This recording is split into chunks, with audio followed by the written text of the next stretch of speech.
Willow Creek was the kind of town that thrived on oddities, where every street corner seemed to host a bizarre attraction vying for attention.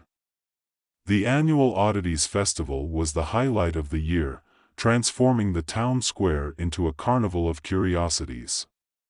This year, however, there was a new contender, a wax museum on the edge of town that had everyone buzzing with a mix of excitement and unease.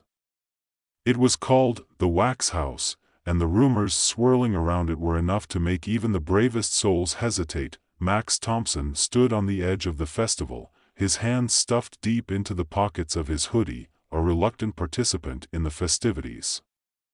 His best friend, Daisy Parker, was bouncing on the balls of her feet, practically vibrating with enthusiasm as she surveyed the booths filled with oddities, the world's largest rubber band ball, a collection of preserved shrunken heads, and a rather dubious-looking mermaid in a glass case that looked suspiciously like a fish dressed in sequins. "Come on, Max. This is our chance to get some good stories," Daisy exclaimed, her auburn curls bobbing with every word.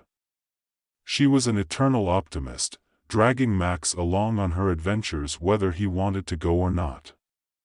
"Yeah, stories of how I ended up traumatized for life," Max grumbled, glancing toward a stall featuring a guy with a pet tarantula. Just the sight of the hairy creature made his skin crawl. "You know I don't do well with creepy things." Daisy rolled her eyes dramatically. "You're not still scared of that wax figure from Halloween, are you?" "It was just a poorly made decoration." Max shuddered at the memory. That Halloween night, he had unwittingly mistaken a lifelike wax figure of a chainsaw-wielding clown for a real person. The sheer terror of that moment had left a lasting impression on him. It was not poorly made. It almost gave me a heart attack. "Then let's face your fear. I dare you to go into the wax house," Daisy declared, her eyes gleaming with mischief. "Why would I willingly walk into a place that sounds like a haunted house for wax figures?" he shot back, but his heart raced at the challenge. "Because you're a chicken if you don't." Daisy grinned, knowing just how to poke at Max's pride. With a resigned sigh, Max muttered, "Fine. But if I end up as one of their exhibits, I'm haunting you for the rest of your life." He strode toward the unassuming building at the end of the street, a quaint little structure that looked like it had been pulled straight from a ghost story. The sign above the door swung gently in the breeze, reading, "The Wax House," in peeling letters, as if it had been there for decades. As Max pushed open the creaky door, an odd, musty scent wafted out to greet him. The interior was dimly lit, the flickering lights casting eerie shadows across the room. Wax figures adorned every corner, each one more grotesquely lifelike than the last. There was a famous political figure mid-speech, an athlete frozen in a dramatic pose, and even a strangely alluring figure of a mermaid, complete with shimmering scales. Max took a cautious step inside, heart pounding, and the door slammed shut behind him with a resounding thud. He jumped, spinning around to find it locked tight. "Daisy," he called, but only silence answered him. Panic set in, and he felt his pulse quicken. He was alone in a wax museum. What could possibly go wrong? "Welcome," a voice called from the shadows. A figure stepped forward, a tall man with slicked back hair and an exaggerated smile that seemed almost too wide. His eyes glinted with an unsettling enthusiasm. "I'm Edgar, the curator of this fine establishment. Are you here to admire my collection?" Max gulped. Yeah. Marvelous. We have quite the selection of figures here. They're not just any old wax sculptures, they're special." Edgar's eyes sparkled with a strange fervor as he gestured around the room, drawing Max's attention to the figures. "You see, each one holds a story, a soul trapped within the wax. Max's heart raced. What do you mean by trapped? Edgar's smile widened, revealing a hint of something sinister. Why, my dear boy, these figures are not merely lifeless sculptures. They are the essence of those who dared to enter my domain. I can keep their souls forever, immortalized for the ages. Max felt a cold chill run down his spine. The figures around him seemed to loom closer, their eyes glinting with a mix of fear and sorrow. I think I should go, he stammered, inching toward the door. But as he reached for the handle, he felt an odd sensation, a tingling in his fingertips, like static electricity. He looked down in horror as his hands began to stiffen, taking on a waxy sheen. "What's happening to me?" he shouted, panic rising in his throat. "Oh, just a little transformation," Edgar said, his tone light and casual. "You see, once you're here, you become part of the collection. A lovely addition, if I do say so myself." Max stumbled backward, horrified, and collided with a figure behind him. It was a man in a suit, his face frozen in a look of shock. "Get me out of here!" Max yelled, feeling his limbs start to lock up. "No one escapes the wax house," Edgar proclaimed, his eyes gleaming with a manic excitement. "Welcome to your new home." In that moment, Max realized he had to act quickly. His mind raced as he scanned the room for a way out. With each passing second, he felt his body stiffening, his awareness fading. He could not let this happen. He had to find a way to escape before he became just another wax figure, forever trapped and silent. Max's heart raced as he felt the tingling sensation spread through his body, each pulse of panic propelling him to fight against the waxy transformation threatening to consume him. "Think, Max. You can't let this happen," he muttered to himself, glancing frantically around the dimly lit room. The other figures seemed to watch him, their glassy eyes filled with silent screams. He could hear their whispers, echoing through his mind like a broken record, warning him of the fate that awaited him if he didn't escape. Edgar was still grinning, oblivious to Max's growing horror. "You'll find that being a part of my collection is quite the honor. Imagine the fame, the adoration. You'll be a centerpiece, an attraction." "Yeah, right. I'd rather be an unemployed nobody than a freaking wax figure." Max shot back, desperate to stall for time. He needed to think of a plan. As he shuffled backward, feeling the wax creeping up his legs, he spotted a display case against the far wall. Within it lay a series of bizarre wax tools, each one more peculiar than the last. There was a wax spatula, a tiny wax chainsaw, and even a wax torch. "If I can just reach those tools," he thought, his mind racing. With a sudden burst of determination, Max turned and bolted toward the display case. He stumbled over a slightly raised platform, nearly losing his balance as he swerved to avoid a wax figure of a famous historical figure, their eyes seeming to track him as he rushed past. The moment his hand grazed the edge of the display case, he felt a wave of relief wash over him, even as the wax continued to seep up his body. "Stop. You can't take my things," Edgar yelled, his voice rising in pitch. Max glanced over his shoulder, seeing Edgar's expression shift from amusement to anger. He quickly grabbed the wax spatula and swung it in Edgar's direction, not really sure how a kitchen tool was supposed to fend off a man who could turn people into wax figures. But in that moment it was all he had. "Stay back," he shouted, his voice cracking, sounding far less authoritative than he had hoped. He could hear the terrified whispers of the wax figures behind him, their stories blending together like a chorus of regret. Edgar's face twisted in annoyance, but there was a flicker of concern in his eyes as he took a step back. You think you can escape? You think you can wield that thing against me? You're only making it worse for yourself. Max's grip on the spatula tightened. I'm not going to be a part of your creepy museum. You can't just lock people up. Oh, but I can, Edgar replied, his voice dripping with confidence. I've done it for years. You're just the next unfortunate soul to wander into my clutches. You'll see, once you embrace it, you'll thank me. Max shook his head vehemently. Not a chance, buddy.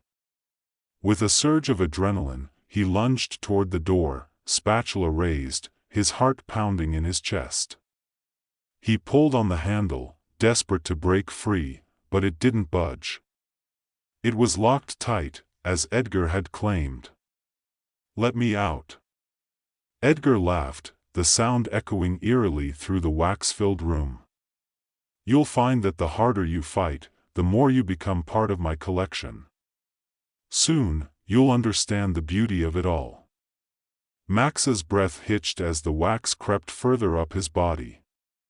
He could feel his fingers stiffening, the sensation morphing into an agonizing mix of panic and desperation. I can't let this happen, he thought again, heart racing. Suddenly, an idea struck him like a lightning bolt. If I can't get out, maybe I can make him come to me. He turned around, facing Edgar with a newfound resolve. You're right about one thing, Max said, his voice steadier than he felt. You've done this for years, but maybe you've never met anyone quite like me. Edgar raised an eyebrow, intrigued. Oh? And what's that supposed to mean? Let's make a deal, Max proposed, his mind racing as he thought of how to buy himself more time. You let me go, and I'll help you with your little wax figures. I can be your assistant, help you bring in more souls. Imagine the possibilities. Edgar's expression shifted, contemplating the offer. An assistant, you say? That could be interesting. But what makes you think I can trust you? Because I know all about marketing, Max said, channeling his inner salesman. You've got a fantastic product here. Think of it as an investment. I can help you draw crowds, make this place the talk of the town. Edgar looked at him skeptically. And why would I need you for that? Because, Max said, feeling a rush of adrenaline as he realized he was talking his way out of a potentially fatal situation, I'm young, I'm resourceful, and I know how to sell anything. Just look at me. I've got the charm to attract people. Plus, you don't want to lose me to the wax, do you? There was a flicker of hesitation in Edgar's eyes, but Max could see the wheels turning in his mind. All right, I'll entertain this idea, he said slowly, his voice calculated. But if you try to escape, I'll make sure you join my collection immediately. Understood? Max nodded fervently, relief washing over him even as the wax continued to creep up his legs. Understood. Just let me go for now, and I promise I'll help. Very well, Edgar said, the corners of his mouth curling up into a sly grin. With a snap of his fingers, the door to the wax house unlocked, swinging open with a creak. You may go. But remember, Max, I'll be watching your every move. Max stumbled out into the cool evening air, the sudden brightness nearly blinding him. He took a deep breath, filling his lungs with the scent of freedom mixed with the lingering terror of the wax house. He was free, for now, but he knew he had to act quickly. The wax was still encroaching on him, and the thought of becoming one of Edgar's exhibits was too much to bear. With newfound determination, he raced down the street, heading toward the heart of Willow Creek. He needed a plan, a way to break Edgar's hold over him and the souls trapped within the wax house. As he sprinted through the festival, his mind raced with ideas. He spotted Daisy at a booth filled with quirky carnival games, oblivious to his near disaster. Max. You made it. I thought you were going to be a wax statue for sure, she exclaimed, her laughter ringing out. Not yet, he said breathlessly, trying to appear nonchalant as he joined her. "But we need to talk." Daisy raised an eyebrow, her expression shifting to concern. "What happened in there?" "It's a long story," he replied, casting a glance back at the looming wax house, feeling a shiver run down his spine. "But let's just say that I've made a deal with a madman. I need your help to break it." Daisy's eyes widened. "You're serious, aren't you? What do we need to do?" "I need to gather a group of people who aren't afraid of a little craziness. We need to storm the wax house and rescue those souls," Max explained, his voice firm with conviction. "Count me in," Daisy declared, her spirit undeterred. "What's the plan?" As Max outlined his thoughts, he felt a surge of hope. Together, they would gather friends and allies, form a team to confront Edgar and free the trapped souls. They would create a diversion, drawing Edgar's attention away from the wax house while they infiltrated it and released those held captive. As the festival continued around them, Max felt the buzz of excitement grow. They would need to act quickly, before Edgar realized he was losing control. They gathered their friends, each one adding a unique flair to their growing team. There was Ben, the local prankster, who could create distractions with his antics, Lila, a tech-savvy friend who could hack into Edgar's systems, and a couple of other thrill-seekers who were always up for a challenge. By nightfall, they had their plan. With a mix of nerves and excitement, they approached the wax house, its ominous presence looming in the darkness. Max could feel the wax creeping up his legs again, but he pushed the sensation aside. This time, he wouldn't let it win. "Let's do this," he said, glancing at his friends, who nodded in agreement. "Remember, the goal is to rescue the souls. Stay focused."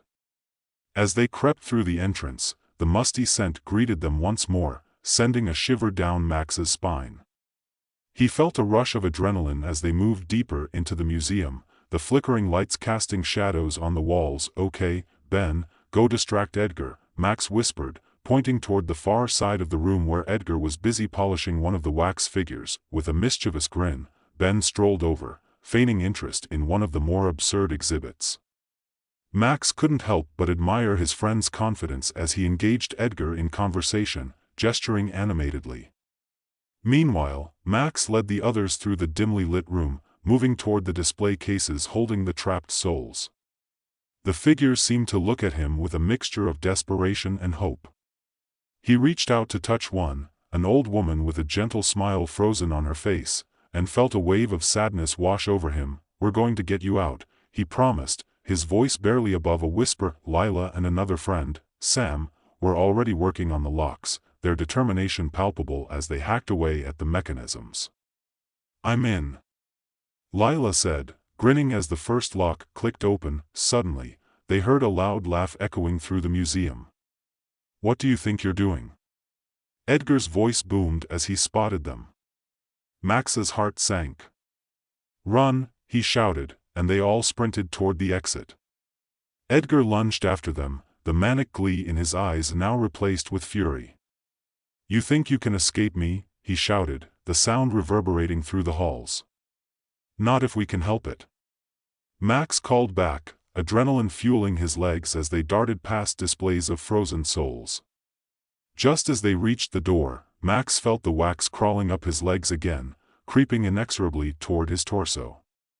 "I won't let this happen," he yelled, forcing himself forward, every ounce of willpower pushing him to move faster. In a final burst of speed, they burst through the door and into the cool night air.